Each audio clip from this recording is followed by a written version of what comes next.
مرحبا متابعينا. حمزة بن دلاج يعود إلى أرض الوطن. ذكرت مصادر مطلعة أن الهاكر الجزائري حمزة بن دلاج قد تم إطلاق سراحه بالفعل من السجون الأمريكية. وأكدت ذات المصادر بأن حمزة بن دلاج قد دخل فعليا إلى الجزائر.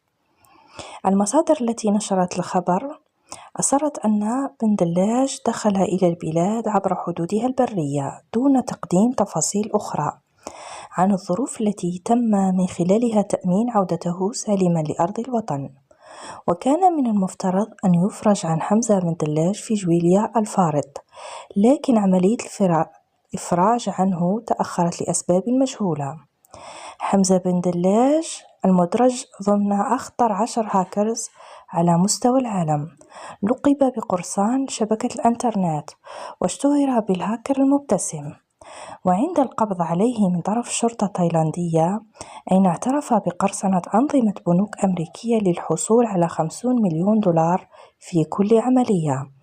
اتهمته الشرطة التايلاندية بانتحال صفة طالب في جامعة بريطانية للسفر عبر العالم، بجانب اقتحامه لأكثر من 217 مؤسسة مالية على مستوى العالم، مسببا لها خسائر مالية فادحة.